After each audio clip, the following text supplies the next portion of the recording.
साथियों नमस्कार, मैं आपका भाई विशु यादव। साथियों, आपको स्क्रीन पे दो पेपर कटिंग दिख रहा होगा। एक में ये है कि सिर्फ एक बच्चे के लिए रोज आती है ट्रेन, और बात मैं आपको विस्तार से बताऊंगा और आप देख भी रहे होंगे कि ये मसला जापान का है। जापान में एक ट्रेन जहाँ जाती थी वहाँ पे यात्री नहीं आते थे, तो उस ट्रेन को बंद करने का निर्णय लिया गया था रेलवे विभाग द्वारा। लेकिन एक ऐसी उसमें बच्ची थी जो कि स्कूल जाती थी रेगुलर, तो सिर्फ उसके शिक्षा को देखते हुए उस ट्रेन को बंद नहीं किया गया। और आज भी वो उस क्या नाम है कि ट्रेन से एक बच्ची पढ़ने जाती है, और उसके लिए वो ट्रेन डेली चलती है। और दूसरे आपको पेपर कटिंग में दिख रहा होगा कि जिस स्कूल में 50 से कम नामांकन है उसको ये उत्तर प्रदेश सरकार, योगी सरकार बंद करने जा रही है। और इसकी संख्या 27,764 के करीब इसकी संख्या है। इतने सरकारी स्कूल बंद किए जा रहे हैं। जिस स्कूल में 50 से कम नामांकन है, उत्तर प्रदेश सरकार उस स्कूल को ही बंद करने जा रही है। और आपसे मैं बताना चाहूँगा कि अगर किसी विद्यालय में बच्चे कम हैं, 30 बच्चे हैं, 20 बच्चे हैं, तो आप उसको शिक्षा व्यवस्था को सुधारने के लिए प्रयास करिए। उसमें ये प्रयास करिए कि कैसे इनकी संख्या बढ़े। ये थोड़ी है कि भाई आप स्कूल बंद कर दो 27,000, कल को फिर और जो स्कूल हैं उसमें भी थोड़ा कम संख्या देगी तो पूरा सरकारी स्कूल ही एंड कर दो। तब तो आप निजीकरण और प्राइवेटाइजेशन को आप बढ़ावा बढ़ावा दे रहे हो। फिर तो आप ये जो प्राइवेट स्कूल हैं जिनकी फीस 2,000 4,000 महीने की होती, बस का किराया होता है, इतनी महंगे महंगे बुकें होती हैं, फिर गरीब कहाँ से अपने बच्चे को पढ़ा पाएगा? गरीब अपने बच्चों को शिक्षा कहाँ से दे पाएगा? ये पॉसिबल है? और आरटीई के अनुसार, यानी कि राइट टू एजुकेशन के अनुसार, जो कि प्राइमरी स्कूल है 1 किलोमीटर की परिधि में ही होना चाहिए। और ये जो सरकार नियम लेके आ रही है या फिर जो स्कूल बंद करने जा रही है, इसके बाद तो जो स्कूल होंगे 4 से 5 किलोमीटर के परिधि में चले जाएंगे। तो आप ये बताओ कि कौन गरीब का बच्चा 4 से 5 किलोमीटर पढ़ने जाएगा पैदल? और कौन माँ बाप अपने बच्चों को इतना दूर पढ़ा पाएगा?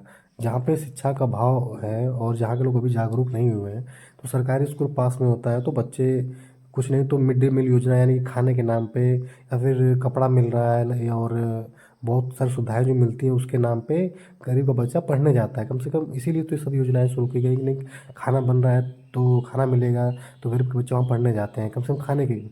लेकिन अब 4 से 5 किलोमीटर आप ये दायरा लेके जा रहे हो तो कहाँ से गरीब का बच्चा पढ़ेगा? तो ये बहुत ही तानाशाही फैसला है।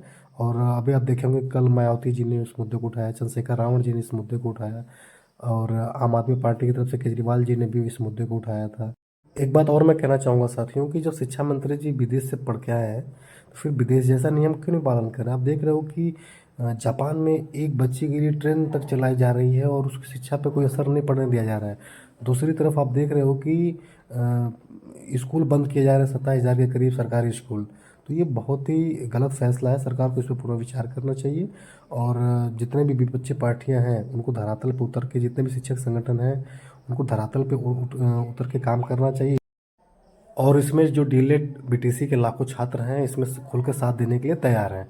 और एक बात मैं और कहना चाहूँगा कि डीएलएड बीटीसी के जितने भी युवा हैं अपनी सक्रियता थोड़ा बढ़ा दें, वरना इसका खामियाजा सबको भुगतना पड़ेगा। यानी कि भर्ती आप समझ लो कि कई सालों तक नहीं आने वाली है, क्योंकि मर्ज होने के बाद या फिर 27,764 स्कूल बंद होने के बाद आप आपको कई साल तक ये जो अनुपात समानुपात का बहाना जो 6-7 साल से आपको देखने को मिल रहा है ना, कि हाँ अनुपात समानुपात बराबर है, हम भर्ती भी नहीं दे पाएंगे, तो यही आपको बहाना अगले कई सालों तक देखने को मिलने वाला है।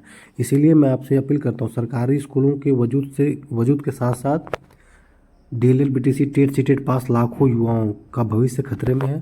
इसीलिए डीएलएड के जो युवा साथी हैं मैं उनसे पुनः अपील कर रहा हूँ कि इस वीडियो को आप ज़्यादा से ज़्यादा शेयर करिए, ज़्यादा से ज़्यादा लोगों तक पहुँचाइए, और उनको बताइए कि भाई स्कूलों में क्या स्थिति हो रही है, क्या होने जा रहा है, और कितने युवाओं का भविष्य खतरे में है।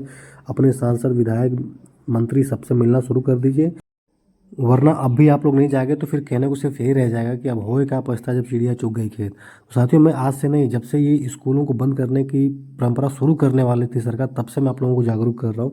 और मैं साथियों सिर्फ आपसे निवेदन कर सकता हूँ, आपसे वीडियो बना के सोशल मीडिया के माध्यम से या फिर धरातल पे आंदोलन में ही ये सब चीज़ों को बोल सकता हूँ। और कोई मेरे पास माध्यम तो है नहीं कि मैं आपके घर घर जाके एक एक लोगों से कहूँ साथियों।